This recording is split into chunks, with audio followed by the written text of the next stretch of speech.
ओम नमो भगवते वासुदेवाय नमः। श्री कृष्ण आप पर और आपके परिवारजनों पर सदा अपनी कृपा बनाए रखें। श्रीमद् भागवत महापुराण प्रथम स्कंद 15वां अध्याय। कृष्ण विरह व्यथित पांडवों का परीक्षित को राज्य देकर स्वर्ग सिधारना। सूत जी कहते हैं, भगवान श्री कृष्ण के प्यारे सखा अर्जुन एक तो पहले ही श्री कृष्ण के विरह से क्रश हो रहे थे। ऊपर से राजा युधिष्ठिर ने उनकी विषादग्रस्त मुद्रा देखकर उसके विषय में कई प्रकार की आशंकाएं करते हुए प्रश्नों की झड़ी लगा दी। शोक से अर्जुन का मुख और हृदय कमल सूख गया था, चेहरा फीका पड़ गया था। वो उन्हीं भगवान श्री कृष्ण के ध्यान में ऐसे डूब रहे थे कि बड़े भाई के प्रश्नों का कुछ भी उत्तर न दे सके। श्री कृष्ण की आंखों से ओझल हो जाने के कारण वो बढ़ी हुई प्रेम जनित उत्कंठा के परवश हो रहे थे। रथ हाँकने, टहलने आदि के समय भगवान ने उनके साथ जो मित्रता, अभिन्न हृदयता और प्रेम से भरे हुए व्यवहार किए थे, उनकी याद पर याद आ रही थी। बड़े कष्ट से उन्होंने अपने शोक का वेग रोका, हाथ से नेत्रों के आंसू पोंछे और फिर रूंधे हुए गले से अपने बड़े भाई महाराज युधिष्ठिर से कहा। अर्जुन बोले, महाराज, मेरे ममेरे भाई अथवा अत्यंत घनिष्ठ मित्र का रूप धारण कर श्री कृष्ण ने मुझे ठग लिया। मेरे जिस प्रबल पराक्रम से बड़े बड़े देवता भी आश्चर्य में डूब जाते थे, उसे श्री कृष्ण ने मुझसे छीन लिया।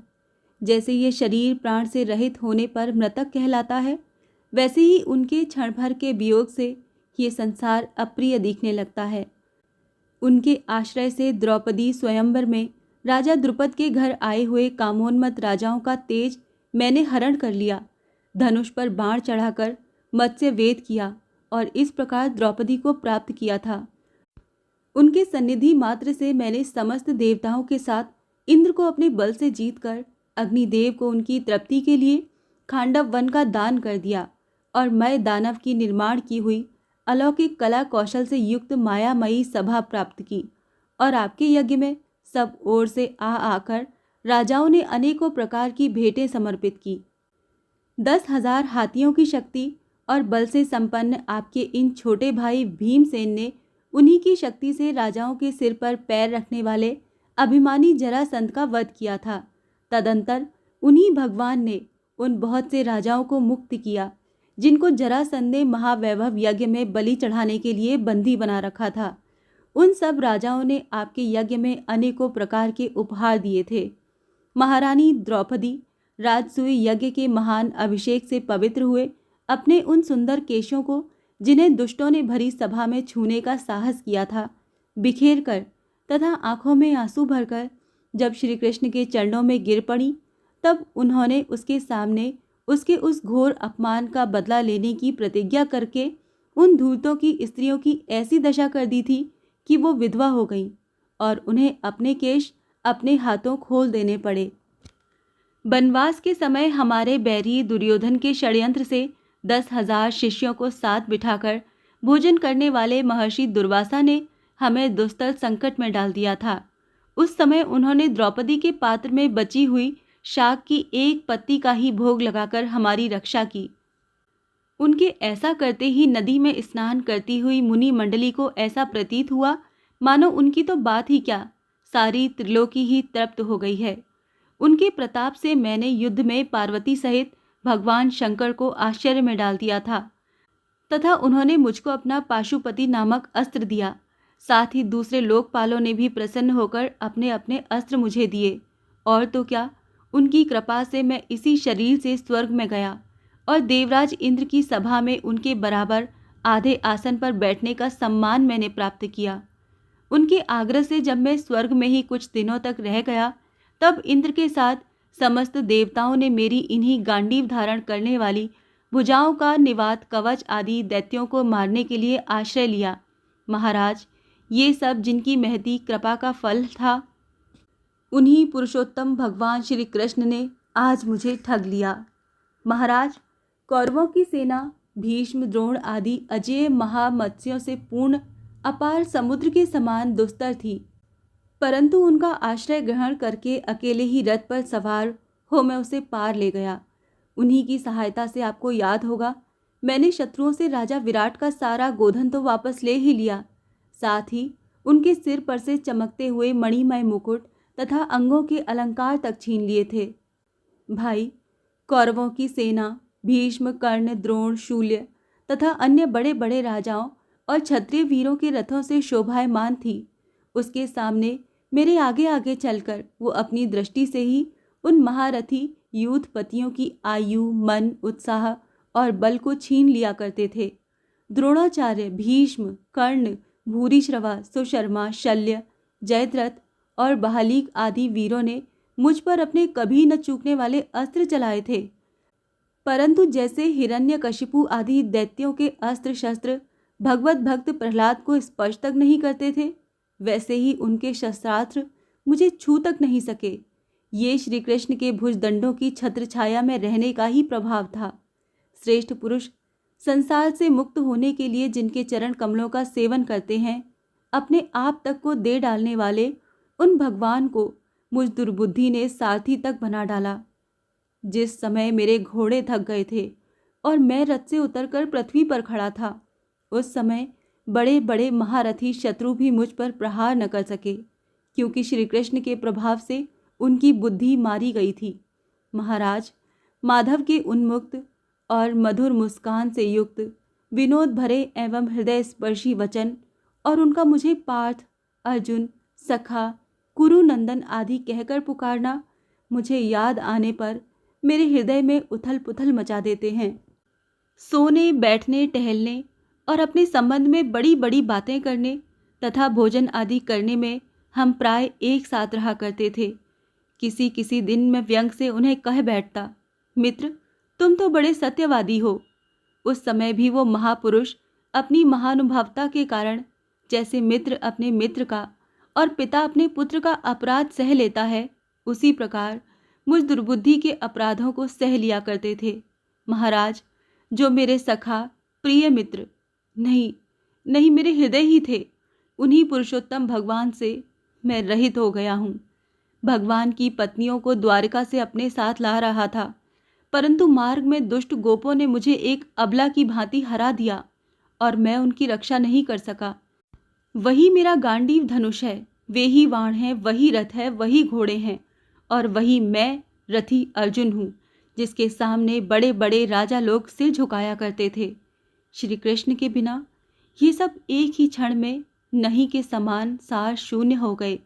ठीक उसी तरह जैसे भस्म में डाली हुई आहुति, कपट भरी सेवा और ऊसर में बोया हुआ बीज व्यर्थ हो जाता है। राजन, आपने द्वारिकावासी अपने जिन सुहृदय संबंधियों की बात पूछी है, वो ब्राह्मणों के शापवश मोहग्रस्त हो गए और वारुणी मदिरा के पान से मदोन्मत होकर अपरिचितों की भांति आपस में ही एक दूसरे से भिड़ गए और घूंसों से मार पीट करके सब के सब नष्ट हो गए। उनमें से केवल 4-5 ही बचे हैं। वास्तव में ये सर्वशक्तिमान भगवान की ही लीला है कि संसार के प्राणी परस्पर एक दूसरे का पालन पोषण भी करते हैं और एक दूसरे को मार भी डालते हैं। राजन, जिस प्रकार जलचरों में बड़े जंतु छोटों को, बलवान दुर्बलों को एवं बड़े और बलवान भी परस्पर एक दूसरे को खा जाते हैं, उसी प्रकार अतिशय बली और बड़े यदुवंशियों के द्वारा भगवान ने दूसरे राजाओं का संहार कराया। तत्पश्चात यदुवंशियों के साथ ही एक से दूसरे यदुवंशी का नाश करा के पूर्ण रूप से पृथ्वी का भार उतार दिया। भगवान श्री कृष्ण ने मुझे जो शिक्षाएं दी थीं, वे देश, काल, प्रयोजन के अनुरूप तथा हृदय के ताप को शांत करने वाली थीं। स्मरण आते ही वो हमारे चित्त का हरण कर लेती हैं। सूत जी कहते हैं, इस प्रकार प्रगाढ़ प्रेम से भगवान श्री कृष्ण के चरण कमलों का चिंतन करते करते अर्जुन की चित्तवृत्ति अत्यंत निर्मल और प्रशांत हो गई। उनकी प्रेममयी भक्ति भगवान श्री कृष्ण के चरण कमलों के अहर्निश चिंतन से अत्यंत बढ़ गई। भक्ति के वेग ने उनके हृदय को मथ कर उसमें से सारे विकारों को बाहर निकाल दिया। उन्हें युद्ध के प्रारंभ में भगवान के द्वारा उपदेश किया हुआ गीता ज्ञान पुनः स्मरण हो आया, जिसकी काल के व्यवधान और कर्मों के विस्तार के कारण प्रमादवश कुछ दिनों के लिए विस्मृति हो गई थी। ब्रह्म ज्ञान की प्राप्ति से माया का आवरण भंग होकर गुणातीत अवस्था प्राप्त हो गई। द्वैत का संशय निवृत्त हो गया। सूक्ष्म शरीर भंग हुआ। वो शोक एवं जन्म मृत्यु के चक्र से सर्वथा मुक्त हो गए। भगवान के स्वधागमन और यदुवंश के संहार का वृतांत सुनकर निश्चलमती युधिष्ठिर ने स्वर्गारोहण का निश्चय किया। कुंती ने भी अर्जुन के मुख से यदुवंशियों के नाश और भगवान के स्वधागमन की बात सुनकर अनन्य भक्ति से अपने हृदय को भगवान श्री कृष्ण में लगा दिया और सदा के लिए इस जन्म मृत्यु रूप से संसार से अपना मुंह मोड़ लिया। भगवान श्री कृष्ण ने लोक दृष्टि में जिस यादव शरीर से पृथ्वी का भार उतारा था, उसका वैसे ही परित्याग कर दिया जैसे कोई कांटे से कांटा निकालकर फिर दोनों को फेंक दे। भगवान की दृष्टि में दोनों ही समान थे। जैसे वो नट के समान मत्स्यादि रूप धारण करते हैं और फिर उनका त्याग कर देते हैं, वैसे ही उन्होंने जिस यादव शरीर से पृथ्वी का भार दूर किया था उसे त्याग भी दिया। जिनकी मधुर लीलाएं श्रवण करने योग्य हैं, उन भगवान श्री कृष्ण ने जब अपने मनुष्य के से शरीर से इस पृथ्वी का परित्याग कर दिया, उसी दिन विचारहीन लोगों को अधर्म में फंसाने वाला कलियुग आ धमका। महाराज युधिष्ठिर से कलयुग का फैलना छिपा न रहा। उन्होंने देखा देश में, नगर में, घरों में और प्राणियों में लोभ, असत्य, छल, हिंसा आदि अधर्मों की बढ़ती हो गई है। तब उन्होंने महाप्रस्थान का निश्चय किया। उन्होंने अपने विनयी पौत्र परीक्षित को, जो गुणों में उन्हीं के समान थे, समुद्र से घिरी हुई पृथ्वी के सम्राट पद पर हस्तिनापुर में अभिषिक्त किया। उन्होंने मथुरा में शूल सेनाधिपति के रूप में अनिरुद्ध के पुत्र वज्र का अभिषेक किया। इसके बाद समर्थ युधिष्ठिर ने प्रजापत्य यज्ञ करके आहवनीय आदि अग्नियों को अपने में लीन कर दिया, अर्थात गृहस्थाश्रम के धर्म से मुक्त होकर उन्होंने संन्यास ग्रहण किया। युधिष्ठिर ने अपने सब वस्त्राभूषण आदि वहीं छोड़ दिए एवं ममता और अहंकार से रहित होकर समस्त बंधन काट डाले। उन्होंने दृढ़ भावना से वाणी को मन में, मन को प्राण में, प्राण को अपान में और अपान को उसकी क्रिया के साथ मृत्यु में तथा मृत्यु को पंचभूतमय शरीर में लीन कर लिया। इस प्रकार शरीर को मृत्यु रूप अनुभव करके उन्होंने उसे त्रिगुण में मिला दिया। त्रिगुण को मूल प्रकृति में, सर्व कारण रूपा प्रकृति को आत्मा में और आत्मा को अविनाशी ब्रह्म में विलीन कर दिया। उन्हें ये अनुभव होने लगा कि ये संपूर्ण दृश्य प्रपंच ब्रह्म स्वरूप है। इसके पश्चात उन्होंने शरीर पर चीर वस्त्र धारण कर लिया, अन्न जल का त्याग कर दिया, मौन ले लिया और केश खोलकर बिखेर लिए।